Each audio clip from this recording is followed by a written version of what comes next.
সিনেমার শুরুতে বলা হয় যে মানুষ এবং দেবতাদের আগে মহাশক্তিশালী টাইটানরা রাজত্ব করত, কিন্তু তাদের ছেলেরা জিউস, পোসাইডন এবং হেডিস টাইটানদের রাজত্ব শেষ করে দিয়েছিল। জিউসের নির্দেশে হেডিস তার নিজের মাংস দিয়ে ক্র্যাকেন নামে এক ভয়ঙ্কর দৈত্য তৈরি করেছিল, যা টাইটানদের হারাতে সাহায্য করেছিল। এরপর জিউস পায় স্বর্গের দায়িত্ব, পোসাইডন পায় সমুদ্রের দায়িত্ব এবং হেডিস শেষ পর্যন্ত জিউসের ষড়যন্ত্রের শিকার হয়ে অন্ধকার জগতের দায়িত্ব পায়। জিউস মানুষদের সৃষ্টি করে এবং তাদের প্রার্থনার মাধ্যমে দেবতারা অমর হয়ে যায়। কিন্তু ধীরে ধীরে সময় এগোতে থাকলে মানুষরা দেবতাদের আর গুরুত্ব না দিয়ে নিজেরাই শক্তিশালী হয়ে ওঠে, শাসন করতে থাকে। এইরকম সময় একজন জেলেকে সমুদ্রে একটি নৌকা চালাতে দেখা যায়। সে সমুদ্রের নিচে জাল ফেলতে তার জালে জড়িয়ে সমুদ্রের নিচ থেকে উঠে আসে একটি কফিন। কফিনটি খুলে সে একটি মৃত মহিলা এবং একটি জীবন্ত শিশুকে দেখতে পায়। লোকটি করুণাবশত সেই শিশুর দায়িত্ব নেয় এবং তার নাম দেয় পার্সিয়াস। এখন দেখা যায় দূর থেকে এই ঘটনাটি এক রহস্যময়ী মহিলা লক্ষ্য করছিল। এই মহিলার সম্পর্কে আমরা আরও পরে জানব। এখন 12 বছর পর দেখা যায় যে পার্সিয়াস বড় হয়েছে এবং তাদের একটা বোনও হয়েছে এবং তারা সকলে মিলে সমুদ্রে মাছ ধরতে গেছে। হঠাৎ তারা দেখতে পায় রাজার কিছু সৈন্য মিলে সমুদ্র তীরে জিউস দেবতার একটি বড় মূর্তি ভেঙে সমুদ্রে ফেলছে। ফলে দেবতারা খুব রুষ্ট হয় এবং জিউসের মূর্তি সমুদ্রে ফেলা মাত্রই হঠাৎ দেখা যায় সমুদ্র থেকে উঠে এসে কিছু উড়ন্ত হিংস্র প্রাণী সেই মানব সৈন্যদেরকে আক্রমণ করে মেরে ফেলে। এরপর সেই প্রাণীগুলো এক হয়ে যায় এবং এক দেবতাকে আমরা দেখতে পাই। আসলে ইনি ছিলেন অন্ধকার জগতের দেবতা হেডিস। এরপর হেডিস পার্সিয়াসদের নৌকাটাকে দেখতে পেয়ে সেখানেও মানুষদের উপর রাগে নৌকাটি ধ্বংস করে দেয়। এর ফলে পার্সিয়াস কোনোভাবে বাঁচলেও তার পুরো পরিবার নৌকার নিচে আটকে পড়ে সমুদ্রের গভীরে ডুবে মারা যায়। পরিবার হারিয়ে পার্সিয়াস প্রচণ্ড রেগে যায় এবং তারপর ক্লান্তিতে অজ্ঞান হয়ে যায়। এখন স্বর্গে দেখা যায় যে মানুষদের এই দেবতাদের মূর্তি ও মন্দির ধ্বংস দেবতারা ভালো চোখে দেখছে না এবং তারা খুব রেগে আছে। এই সময় হঠাৎ স্বর্গের সেই সভায় অন্ধকার জগতের দেবতা হেডিস এসে হাজির হয় এবং সে এসে জিউসকে বলে যে আমরা দেবতারা সবাই সংকটে, ভাই আমাকে একটা সুযোগ দাও যাতে আমি মানুষদের সঠিক শিক্ষা দিতে পারি, যাতে তারা শেষ পর্যন্ত কষ্ট ও ভয় পেয়ে দেবতাদের প্রার্থনা করতে বাধ্য হয়। এখানে বোঝা যায় যে মানুষের প্রার্থনায় দেবতাদের শক্তি বাড়ে এবং তাদের কষ্ট ও ভয় অন্ধকার জগতের দেবতা হেডিসের শক্তি বাড়ে। পরিস্থিতি বিচার করে অন্য কোনো উপায় না দেখে জিউস শেষ পর্যন্ত তাকে অনুমতি দিয়ে দেয়।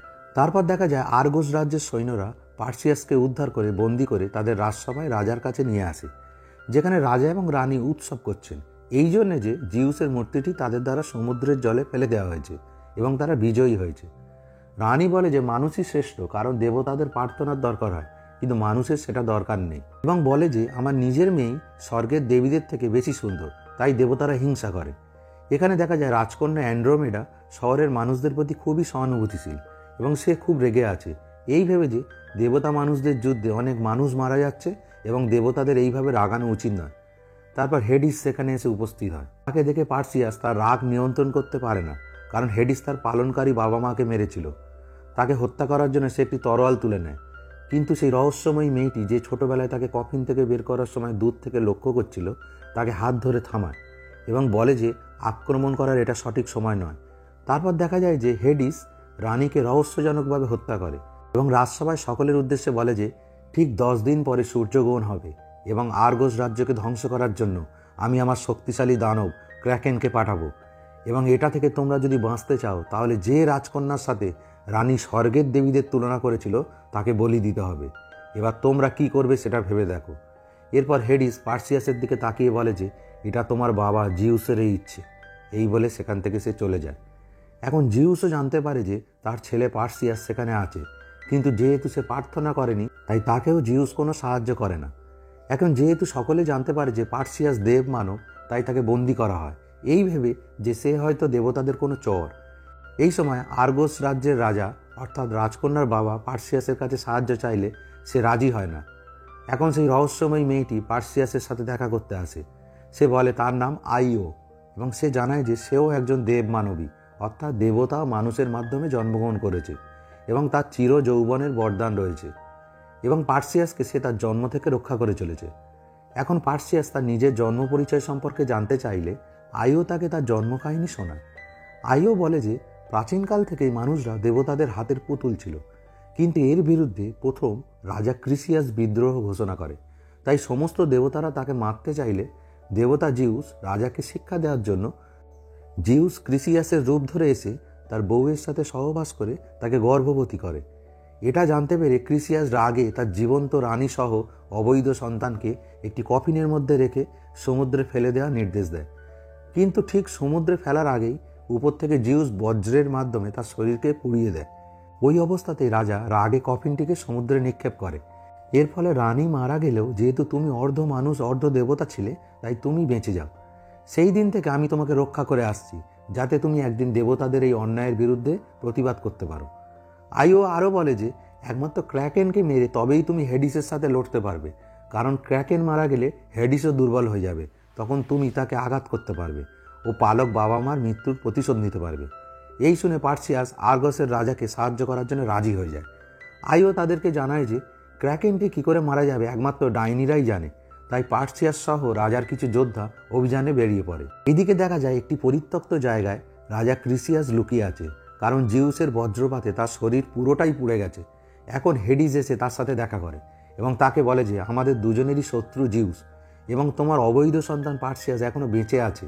তাই যেহেতু পার্সিয়াস ক্র্যাকেনকে মারতে বেরিয়েছে, তাই তুমি আমার হয়ে পার্সিয়াসকে মারবে এবং আমি তোমার হয়ে জিউসকে মারব।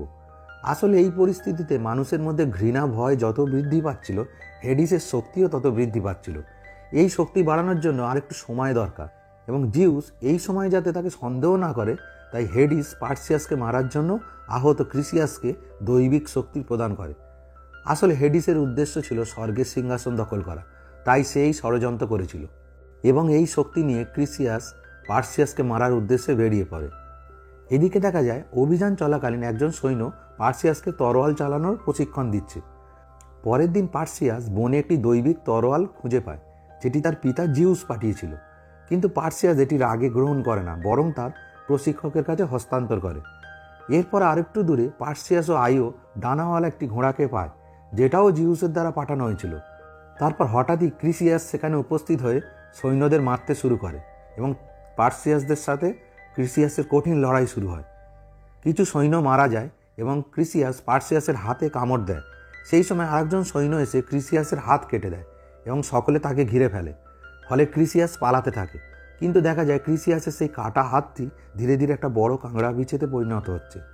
এছাড়াও তার রক্ত যেখানে মাটিতে পড়ছে সেখানেও একই ঘটনা ঘটতে দেখা যায়। এর সুযোগ নিয়ে ক্রিসিয়াস সেখান থেকে পালিয়ে যায় এবং দৈত্যকার কাংড়া বিছেগুলোর সঙ্গে পার্সিয়াসদের কঠিন লড়াই শুরু হয়। কিছু সৈন্য এখানে মারা যায়।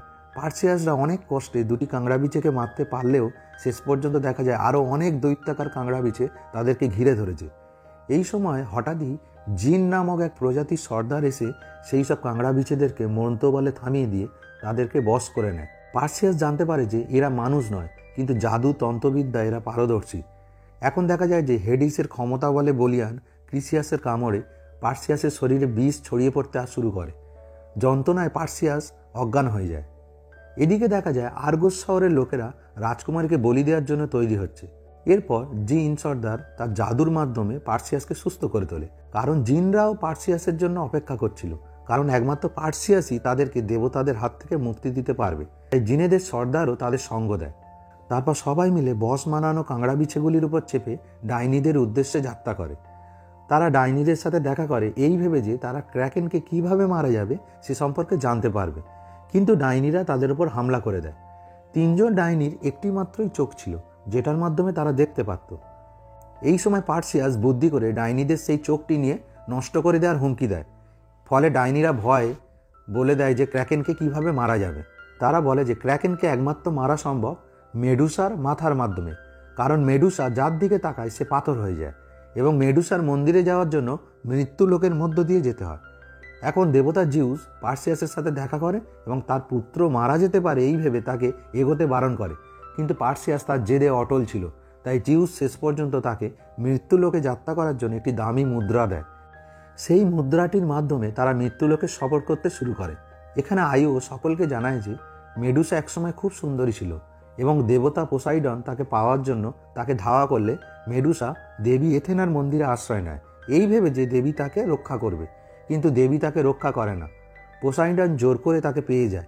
মেডুসা অনেক কাঁদলেও তার সুন্দর রূপের জন্য দেবী তাকে শুধু ঘৃণাই করছিল। তাই দেবী তাকে অভিশাপ দেয় যে তার পরিবর্তিত রূপে যে মানুষ তার দিকে তাকাবে সে পাথর হয়ে যাবে এবং মেডুসার মন্দিরে কোনো মহিলারা প্রবেশ করতে পারবে না। এখন সকলে মন্দিরে প্রবেশ করার সময় সাবধান হয়ে যায় যে মেডুসার চোখের দিকে না তাকিয়ে তাকে মারতে হবে। কিন্তু মন্দিরে প্রবেশ করা মাত্রই চারিদিকে দেখা যায় ভয়ানক পরিবেশ ও পাথরের মূর্তি সব দাঁড়িয়ে আছে এবং মেডুসা লুকিয়ে লুকিয়ে তীর ছুটতে থাকে তাদের দিকে। এরপর একে একে সৈন্যরা মেডুসার আক্রমণে মারা যেতে শুরু করে। শেষ পর্যন্ত পার্সিয়াস, জিন এবং বয়স্ক সৈন্যটি বুদ্ধি খাটিয়ে মেডুসাকে আহত করে দেয় এবং শেষ পর্যন্ত পার্সিয়াস তার ঢালে পড়া প্রতিবিম্বের মাধ্যমে মেডুসার মাথা কাটতে সক্ষম হয়। মন্দিরের বাইরে যখন পার্সিয়াস মেডুসার কাটা মাথাটি নিয়ে আসে তখন আইও তাকে দেখে খুব খুশি হয়। কিন্তু হঠাৎ ক্রিসিয়াস আক্রমণ করে আইওকে গুরুতর আঘাত করে এবং পার্সিয়াসের ওপর আক্রমণ করে দেয়। শেষ পর্যন্ত পার্সিয়াস কোনো উপায় না দেখে দেবতা জিউসের দেওয়া তরোয়ালটি ব্যবহার করে এবং ক্রিসিয়াসকে মারতে সক্ষম হয়। এরপর আইও সেখানে মারা যায় এবং দেখা যায় সূর্যগ্রহণ শুরু হতে চলেছে। হঠাৎ দেখা যায় ডানাওয়ালা ঘোড়াটা সেখানে হাজির হয়। এরপর পার্সিয়াস সেই ঘোড়ার পিঠে চড়ে দ্রুত আর্গোস শহরে এসে পৌঁছায়। এদিকে দৈত্যকার ক্র্যাকেনকেও মুক্ত করে দেওয়া হয় এবং জনতা এসে রাজপ্রাসাদের ভিতর ঢুকে রাজকুমারীকে নিয়ে যায় বলির উদ্দেশ্যে। এখন ক্র্যাকেন যখন শহর ধ্বংস করে জনগণকে মারতে শুরু করে তখন দেখা যায় জনগণের ভয় ও মৃত্যুর ফলে জিউসের শক্তি কমছিল এবং হেডিসের শক্তি ততই বৃদ্ধি পাচ্ছিল। তাই সে জিউসের থেকেও বেশি শক্তিশালী হয়ে যায় এবং তার ষড়যন্ত্র সফল হতে শুরু করে। কিন্তু জিউস বলে, হেডিস তুমি ভুলে যেও না, এখন আমার পুত্র পার্সিয়াস জীবিত আছে। এই শুনে হেডিস তৎক্ষণাৎ পার্সিয়াসকে আক্রমণ করতে চলে যায়।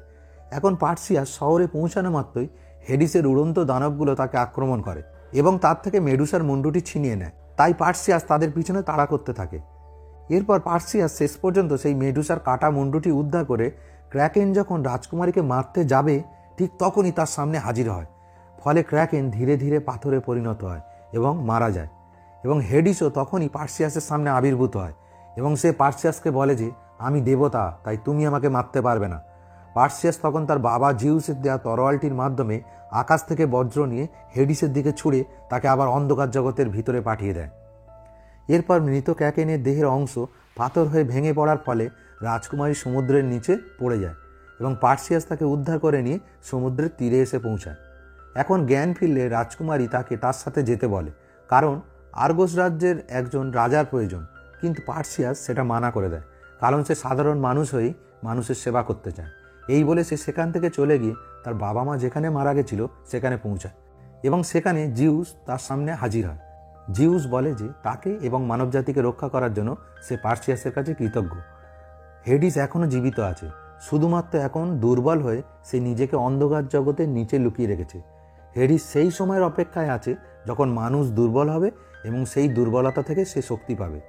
হেডিসের মতন শয়তানরা শক্তিশালী হয় যখন মানুষ তাদের ভয় পায় এবং দুর্বল হয়ে যায়। এখন যেহেতু পার্সিয়াস স্বর্গের দেবতা হতে চায় না, শুধুমাত্র সাধারণ মানুষ হয়ে থাকতে চায়, তাই জিউস তার পুত্রকে একটি উপহার দিয়ে চলে যায় এবং সেই উপহারটি ছিল মৃত আইও আবার পার্সিয়াসের কাছে ফিরে আসে এবং তাদের মিলন দিয়ে সিনেমাটি এখানে শেষ হয়।